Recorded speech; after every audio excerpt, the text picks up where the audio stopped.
Professora, um minutinho. Sobre gravação, não consigo assistir depois as aulas. E aí, como que fica? A gente tenta e não consegue. Ninguém está Precisa ver. conseguindo? Ninguém está conseguindo, eu acredito. Precisa a gente, de nenhum professor. Precisa já que resolver esse problema para a gente, porque não adianta nada gravar, depois a gente não pode estar revendo, né? Calma, Nilda, não é assim também, porque se a aula fosse na escola, não teria aula gravada, certo? Mas Então, mas eu tô defendendo aqueles que não estão conseguindo mesmo, você entendeu? Porque é muito importante, porque ó, tem hora que não dá para entrar, acontece algum problema, é muito difícil. A tecnologia não é como a gente humano lá. Tem hora não, que dá problema, né? Aí a não, gente perde metade da explicação, né? tá. Tem mais gente que não está conseguindo assistir a gravação das minhas aulas? Pessoal, alguém Eu já responde? entrei. Eu não tô. De nenhum professor. Um de Eu cada também não vez. consegui. Ninguém Perdão. conseguiu? Eu vou ver se eu consigo. Professora, Oi. eu cheguei a entrar em contato, pedi pra Mariana passar isso pra Jaqueline, e a Jaqueline mandou um técnico vir falar comigo. Só que aí ele falava pra fazer tal coisa, tal coisa, tal coisa, e eu não consegui, porque continua pedindo um e-mail estudantil, né? Então não adiantou. Tá, eu vou conversar. Eu vou ver se eu consigo baixar as aulas pro YouTube. No YouTube vocês conseguem acessar, né? No YouTube, sim. Sim. Tá, eu vou tentar ver se eu consigo. Na verdade, gente, bom, tudo bem, eu vou tentar ver se eu consigo baixar essas aulas pro YouTube para ver se a gente. Porque, na verdade, o que acontece? A gente libera dentro do Teams a gravação para todo mundo poder ter acesso. Todo mundo quem? Todos os meus alunos. No YouTube, o canal é público. Então, tem gente se inscrevendo no meu canal, entre aspas, né? Meu filho acha o máximo isso, ter virado youtuber. E, na verdade, a aula é de vocês, não é para o resto do mundo. A aula é só para vocês. É algo que é diferenciado e é para vocês. Então, por isso que a gente preferia deixar só nessa plataforma aqui, que só vocês teriam acesso, entendeu? Mas eu vou ver, vou conversar, vou passar, inclusive, para os outros professores para ver se a gente chega num denominador comum aí e passa as aulas para o YouTube para que ninguém seja prejudicado. Mas a verdade é a seguinte, a aula ela está acontecendo ao vivo, então, na verdade, seria importante que todos estivessem aqui. Não sei se vocês se lembram, logo na primeira aula, a gente conversou a respeito de gravar as aulas, de filmar a professora na sala de aula, e a professora pediu que não fizessem isso, justamente porque a gente sabe como é que funciona aluno, porque a gente foi aluno, a gente é aluno até hoje. E aí a gente sempre, tudo bem, eu não participar, depois eu assisto. E aí fica difícil você acumular uma série de matérias para assistir depois e esse depois não chega, né? Então, assim, para o estudo de digital, o estudo EAD não substitui de jeito nenhum o estudo em sala de aula, justamente por conta dessa obrigatoriedade de rotina. Na sala de aula, se você falta da aula, o que vai acontecer? Você vai ter que procurar estudar para suprir aí as falhas. Mas como a gente está vivendo uma situação excepcional, tudo isso é novo para todo mundo e a gente não quer que ninguém seja prejudicado, então por isso a gente está gravando as aulas. Eu vou ver o que a gente pode fazer a respeito disso. Tá bom? Desculpa interromper, professora, tá ouvindo? Tô. É a Paula falando, né? Isso, é a Paula. O que acontece é que tá assim, ó, eu tenho 2 filhos. Os 2 filhos têm que fazer aula online, eu também, e ainda tenho que trabalhar, tudo junto, em um computador, sabe? E o Sim, pessoal sim. não tem que saber, a gente tem que sair correndo para comprar outro, podendo ou não. Então, eu assumo, eu Tá tenho difícil muitas para vezes todo mundo. buscado assistir a aula gravada por isso, viu, professor? É porque realmente não estou dando conta. Parece que o meu Sim, dia ficou mais curto e piorou. mas é verdade isso, Paula. Assim, a gente fala principalmente para nós mulheres, a carga aumentou demais, né?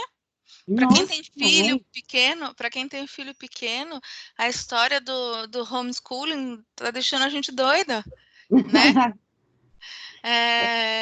Então, assim, é normal. Por isso que eu estou dizendo, como é uma situação excepcional e tá todo mundo tendo que se adaptar, eu vou tentar baixar essas aulas para o YouTube para vocês terem acesso. Você não conseguiu também acessar pela plataforma stream, Também não. tá? Eu vou tentar baixar para o YouTube. Só que aí vocês tenham paciência também, porque a professora também está aprendendo. Claro, claro. Nenhum cérebro. O microfone. Bom, gente, será que vai chegar mais alguém? Ou Eu vamos já lá. cheguei, Oi, Daniel. professor. Hamilton aqui falando, Ah, tá? Milton, agora voltou. Já estou aqui, tá bom? Tá, obrigada, Milton. Já vi Tá. você aí. Bom, gente, vamos lá, então. Vocês vão ver que eu vou trazer para vocês hoje, não vai ter muita matéria nova, mas o que que acontece? Essa matéria que estamos aprendendo, que é a organização política administrativa, essa questão do Estado Federal Brasileiro, é uma matéria muitíssimo importante para a vida de vocês. E muito do que está acontecendo no nosso contexto atual dessa pandemia envolve essa noção de Estado Federal, tá? Então, vocês agora, como estudantes de direito, vão poder analisar o que está acontecendo com outros olhos, com olhos técnicos de quem está aprendendo a operar aí o direito. Então, antes, nós vamos chegar lá no Estado Federal, no estado de sítio e estado de defesa, como a gente prometeu para o Everton. Nós vamos ver algumas posições do STF acerca do que está acontecendo e nós vamos pensar. Peraí que a Leia chegou. E nós vamos. A Nilda está entrando de novo aqui também. Tem duas. Entrou. É porque pelo computador é melhor, eu não enxergo muito bem no celular, então eu vou desligar do celular, entendeu, professor? Tá bom. Não, pode ficar com os dois ligados, pode colocar. O Daniel normalmente assiste em dois, né, Daniel? Tem dois Daniel aqui para mim. Não tem problema. Então, vamos lá. Quando a gente fala em federação, vocês vão lembrar dessa questão, desse pacto, dessa união dos estados que abrem mão da sua soberania, no entanto, mantém a sua autonomia. A gente viu que no Estado, nós temos aí o Estado unitário, o Estado federal e a confederação. No Estado unitário, a gente tem aquela situação em que nós temos um centro só, político, singular de governo, e esse centro político de governo, de administração e de produção legislativa irradia as suas ordens, as suas determinações para todo o território, tá? Então, existe uma centralização de poder ali no Estado unitário. No Estado federal, diferentemente, nós temos a divisão em províncias politicamente autônomas. Então, essas províncias que são politicamente autônomas, elas têm aí a capacidade de autogoverno, de autoadministração e de normatização própria. Então, elas também podem produzir as suas leis provinciais que vão valer só para aquela localidade, embora tenha aí a União, um centro de governo também, que vai irradiar também suas normas, mas o poder é descentralizado. O poder não está concentrado num único ponto, como no Estado unitário. E a gente viu que a federação tem como característica, uma das suas características é que ela nasce a partir de uma Constituição, e uma Constituição rígida. Qual é a Constituição rígida? É aquela que tem um processo mais dificultoso para sua alteração. E nós vimos também que existe um outro tipo de pacto, um outro tipo de aliança, que é a confederação. E na confederação, os estados que fazem parte, eles continuam soberanos. Eles continuam mantendo a sua identidade enquanto estados soberanos. E essa aliança é feita a partir de um documento internacional, de um tratado internacional. E como eles continuam mantendo a sua soberania, e essa aliança é feita num documento de direito internacional, num tratado internacional, os estados que participam podem, por exemplo, deixar de participar. Podem, por exemplo, sair dessa aliança, diferentemente do que acontece na federação, porque na federação, que ela nasce, ela está assentada numa Constituição, o pacto, o vínculo entre as províncias autônomas é indissolúvel, como nós já falamos aqui no exemplo do Brasil, que São Paulo, se quiser ficar independente do resto do Brasil, não é possível. Não nessa Constituição, porque o vínculo, o pacto é indissolúvel. Tudo bem até aí? Vocês estão enxergando os slides, gente? Alguém me responde? Estão enxergando os slides? Sim, Sim. professora. Oi. Eu Sim. estou. Tá. Obrigada. Elaine, você ia fazer alguma pergunta? Não, professora, só queria dizer que tá dando para ver os slides, sim. Ah, então tá bom. Obrigada. Imagina. Aí, gente, nós vimos aí como características do Estado Federal, a primeira delas, que ele é criado por uma Constituição Federal, que tem a indissolubilidade do vínculo, que é isso que acabamos de dizer, essa aliança não se dissolve, não é possível haver secessão. Já ouviram essa expressão? Secessão? Essa separação da província autônoma. Existe aí uma coisa, e prestem atenção que isso é importantíssimo. Na Constituição existe a definição de competências e rendas dessas províncias autônomas. Então, a Constituição vem falar o que é de responsabilidade de cada ente federativo e como é que esses entes federativos vão ter renda, vão fazer a percepção, o recebimento de dinheiro para poder gerir essas suas responsabilidades, para poder dar conta dessas suas responsabilidades.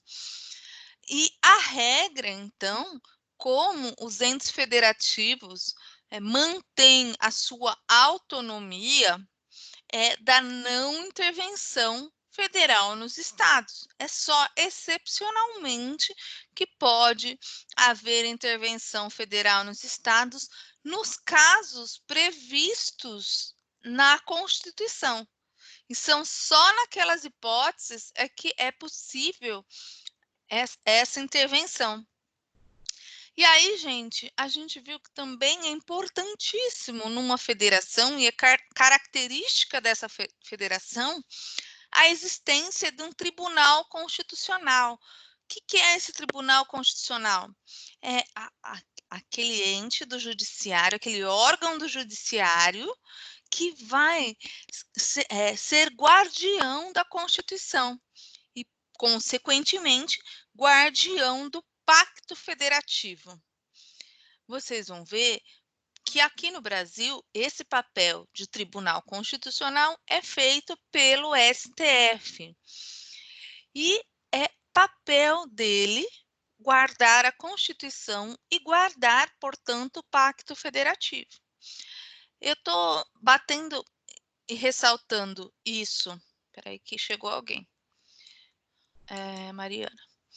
Eu estou batendo e ressaltando essa questão do STF, da existência de um tribunal constitucional como característica da federação, porque vocês não sei se têm conhecimento, me parece que hoje, aqui em Jaú, vai haver uma carreata contra o STF, contra o governador do estado, contra, enfim, quando a gente ouve alguém pedindo o fechamento do STF, por exemplo, num regime democrático, num Estado de Direito como o nosso, a gente fica bastante assustado e alarmado. Por quê? Lembram-se que falamos na separação dos poderes, que é um sistema de freios e contrapesos?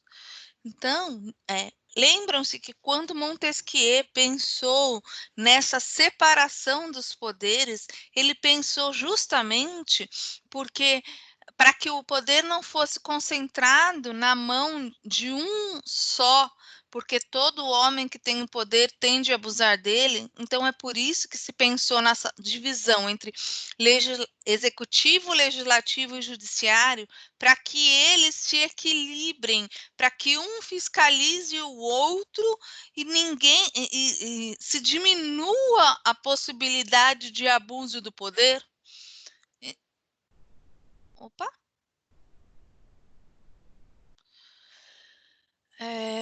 Então, gente, quando a gente ouve alguém falar sobre fechamento do Congresso, sobre fechamento do STF e, consequentemente, o poder aumentar nas mãos do Executivo, isso é muito preocupante no Estado de Direito.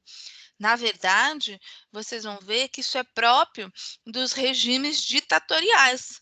Quem, por exemplo, se lembrar, na época do regime militar, o poder era concentrado na mão do executivo.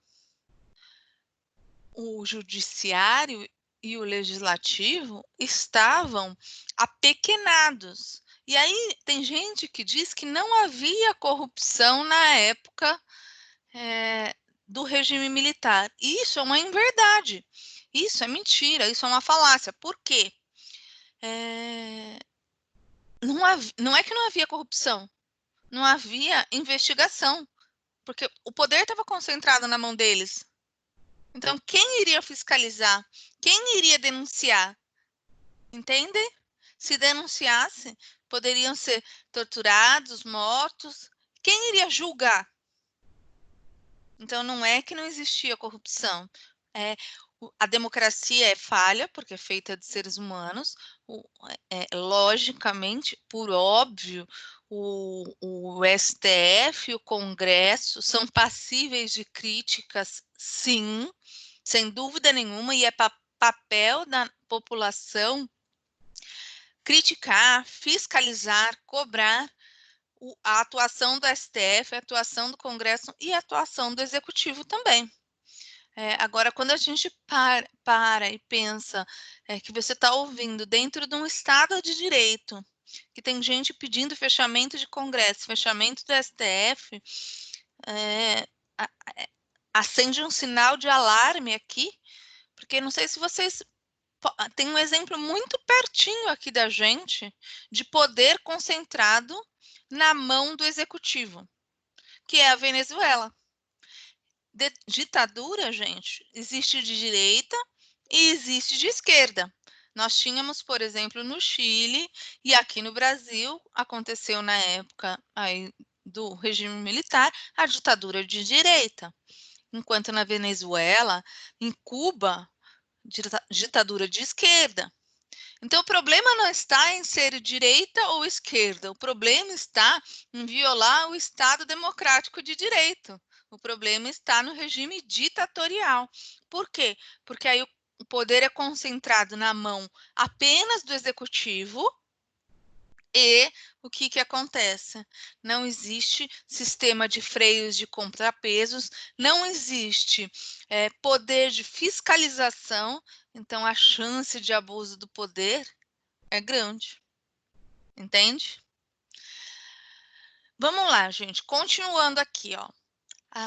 Como princípio da indissolubilidade do vínculo, que a gente viu como uma das características do Estado Federal, você pode perceber aí, desde o artigo 1º da Constituição, artigo 18, que vem falar a respeito das competências, vem descrever um pouco, né, sobre União, Estado, Distrito Federal e Município. O artigo 34, que fala justamente sobre os princípios sensíveis e as possibilidades excepcionais de intervenção federal nos estados, dos estados no município. E o artigo 60, parágrafo 4º, enquanto cláusula pétrea, ou seja, enquanto aquele núcleo imexível da Constituição, o sistema federalista, o federalismo não ser passível e objeto de emenda de maneira nenhuma, tá?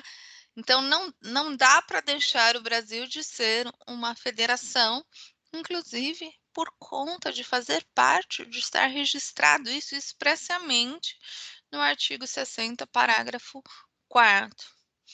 E aqui, quando a gente fala no Estado Federal brasileiro, a gente vai falar que temos como ente federativos a União, que ela é uma pessoa jurídica de direito público interno e que representa a República Federativa do Brasil no ambiente externo, internacional, é a União que vai representar os Estados-membros. E os Estados-membros, como a gente viu, eles têm capacidade de auto-organização através do quê? Lembrem-se, sinal, através da Constituição Estadual, normatização própria. Então, nós temos aqui nos nossos estados as assembleias legislativas, os deputados estaduais que vão ter precipuamente a tarefa de elaborar as leis estaduais e fiscalizar o executivo. Além de tudo, nós temos autogoverno e autoadministração através do Poder Executivo Estadual. No município, como já falamos a vocês, o município é um ente federativo brasileiro, isso é uma característica do federalismo brasileiro. Nas demais federações pelo mundo, vocês não vão encontrar o município como ente federado. Isso é uma jabuticaba brasileira, isso é uma adaptação do sistema federal que nasceu nos Estados Unidos para a nossa realidade, porque entendeu o constituinte originário, que é no município que a pessoa mora, é a província local, é a ordem local de poder que deve ser considerada também dentro do Pacto Federativo. No município, então, ele tem autonomia municipal, ele tem essa capacidade de auto-organização através do que, gente? Lei orgânica municipal. Ele tem a capacidade de normatização própria. Lembrem-se, a Câmara dos Vereadores emite e elabora leis municipais e tem aí a capacidade também de autogoverno e autoadministração. Nós temos o Poder Executivo Municipal sendo representado pelo prefeito municipal. E temos também o Distrito Federal como ente autônomo, com a tríplice capacidade, e também é aí uma característica não, um ente federativo sui generis que é parte da Federação Brasileira, tá? Então, a Federação Brasileira é formada pela União, Estados, Município e Distrito Federal. Tá bom, gente? A gente viu também que a intervenção federal é medida excepcional. Por quê? Porque ela suprime temporariamente a autonomia de determinado ente federativo. Por quê? Justamente quando estiver ameaçada a preservação da soberania do Estado federal. Então, por exemplo, imagina que São Paulo resolve que quer se separar do Brasil. E aí começa uma revolta. Pode a União intervir para tentar manter o pacto? Retira a autonomia temporariamente de São Paulo para tentar manter o pacto? Pode e deve. Vocês vão ver aí nos princípios constitucionais sensíveis, no artigo 34, inciso 7, que quando não se observam esses princípios, por exemplo, a aplicação de um mínimo determinado, um mínimo determinado na saúde e na educação, pode intervir a União nos estados? Pode. Pode intervir nos estados e municípios? Pode. Mas essas hipóteses, elas estão taxativas. Quando a gente fala que a Constituição permite excepcionalmente a intervenção de um ente federativo em outro, é uma medida muito grave, porque e por isso excepcional, justamente porque retira uma das características do ente federativo, que é a sua autonomia, tá? Então, isso é exceção. A regra é a não intervenção. E a gente viu também aí a respeito da formação dos estados, municípios e territórios. Como é possível a formação de estados, municípios e territórios depois da promulgação da Constituição de 88? Sim, nós vimos como, e nós vimos também que a formação de municípios, por conta de emenda constitucional que exige lei complementar regrando essa criação, ela está suspensa desde 96, porque ainda não se criou essa lei complementar para a criação de novos municípios. E aí, gente, essa parte eu quero que vocês prestem muita atenção. Nós falamos que o nosso federalismo é um federalismo de cooperação. O que significa um federalismo de cooperação? No federalismo de cooperação, um ente federado coopera com os demais. Vocês viram e se lembram no artigo 3º da Constituição, onde nós temos os objetivos fundamentais da República? Vamos abrir o artigo 3º?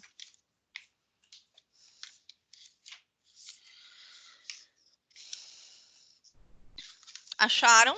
Artigo 3º da Constituição.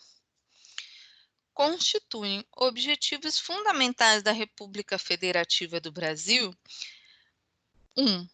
Construir uma sociedade livre, justa e solidária. 2. Garantir o desenvolvimento nacional. 3. Erradicar a pobreza e a marginalização e reduzir as desigualdades sociais e regionais. 4. Promover o bem de todos, sem preconceitos de origem, raça, cor, idade e quaisquer outras formas de discriminação.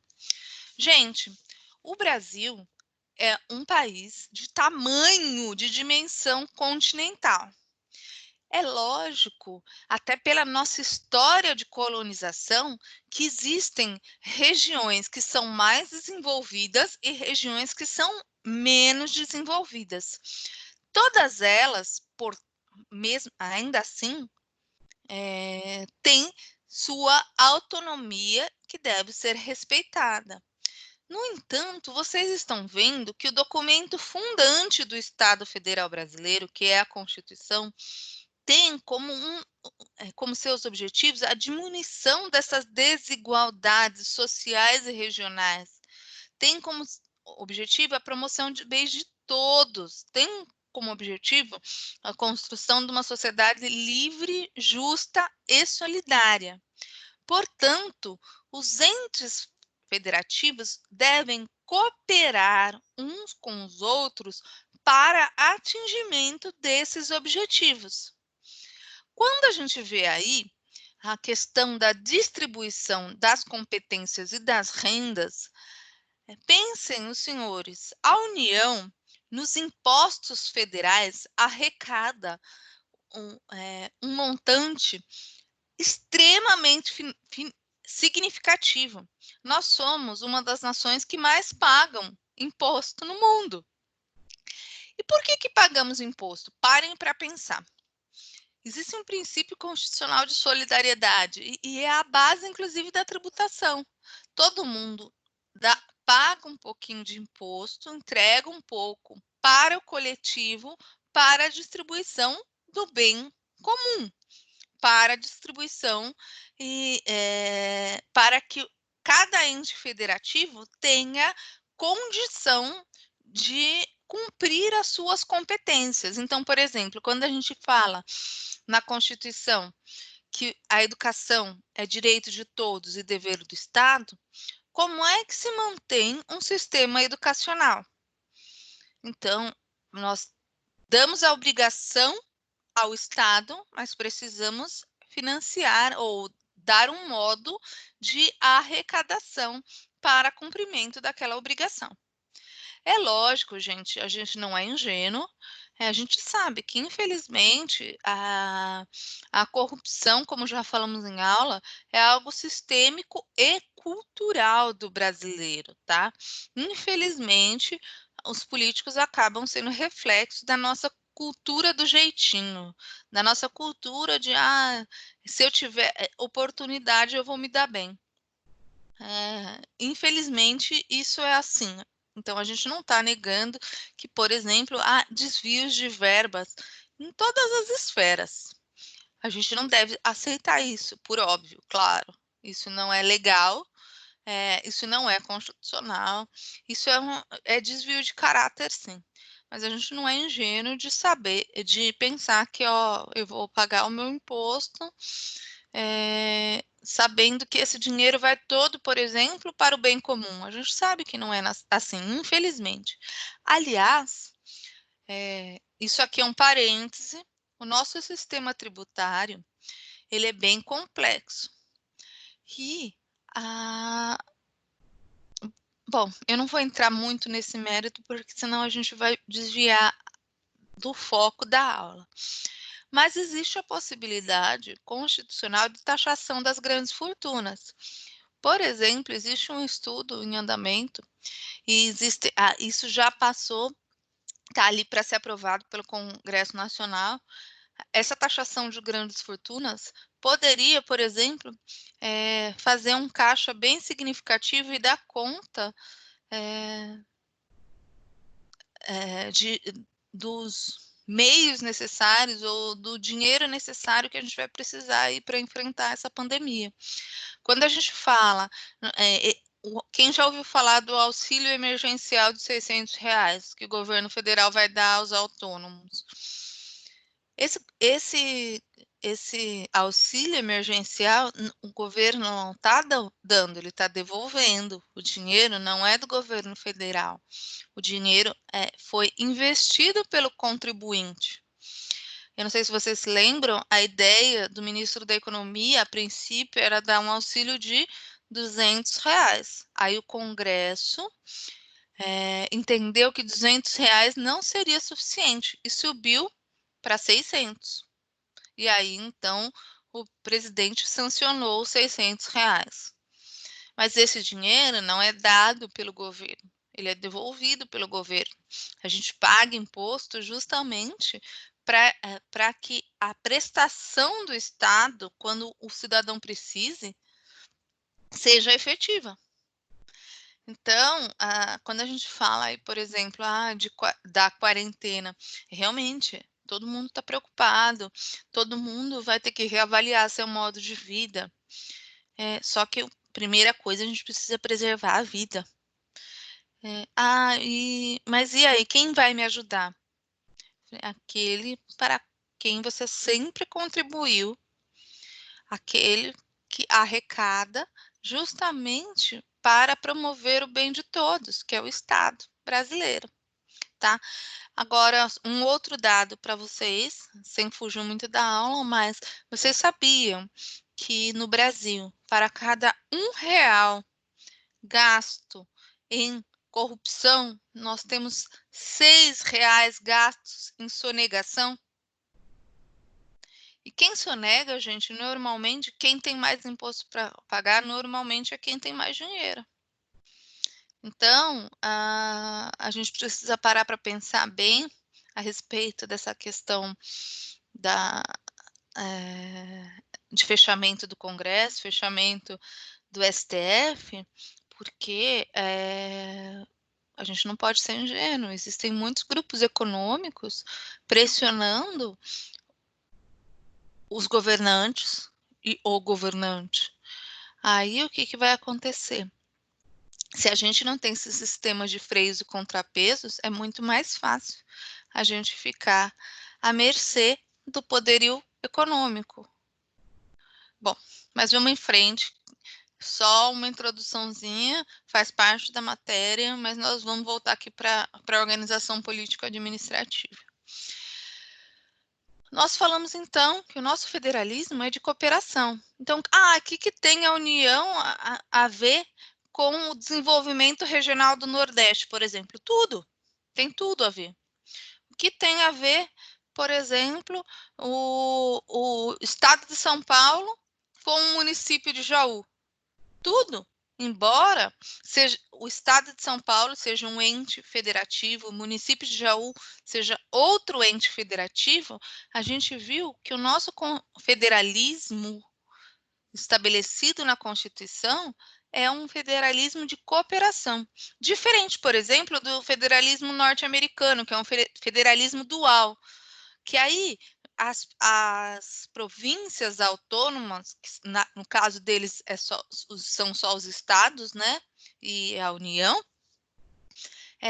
arrecadam e gastam, elas são responsáveis por elas mesmas, elas são autônomas, elas não têm essa obrigação de cooperar uma com as outras.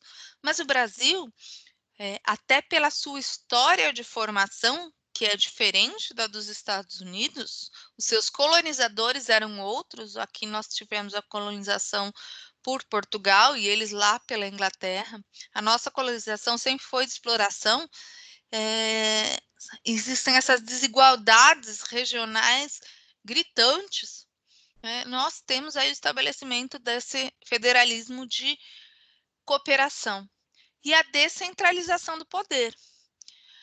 A gente viu nos artigos 22, 23, 24, 25 e 30 da Constituição a questão da distribuição das competências. Então, existem coisas que são de competência da União, existem coisas que são de competência do Estado e outras do município. Existem coisas que são competência concorrente, comum dos três, como a saúde, por exemplo, como a educação, por exemplo. Então, vamos em frente, tá, gente? Eu estou só fazendo essa revisão para chegar onde nós queremos chegar, aí, estado de defesa, estado de sítio, e as questões da pandemia que envolvem o direito e a atuação do STF, tá?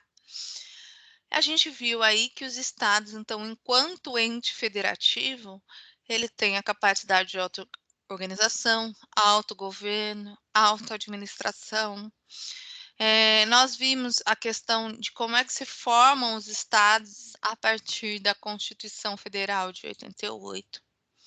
Nós vimos que o município também tem autonomia.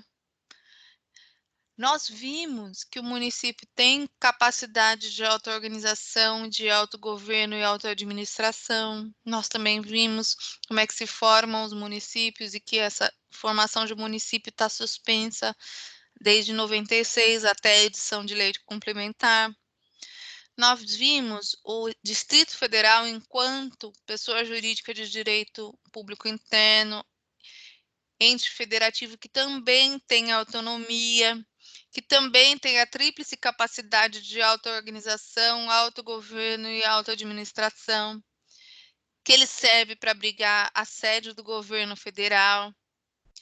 Nós vimos que o legislativo do Distrito Federal, ele é formado pela Câmara Legislativa, não é nem Assembleia Legislativa, nem Câmara dos Vereadores, é Câmara Legislativa. Que o Executivo Distrital é exercido pelo governador do Distrito Federal e que o Judiciário do Distrito Federal é mantido pela União. Que ele também tem a possibilidade de instituir tributos, lembram? Receita. Quando a gente fala distribuição de competências e rendas, quando a gente está falando de renda, a gente está falando em tributo.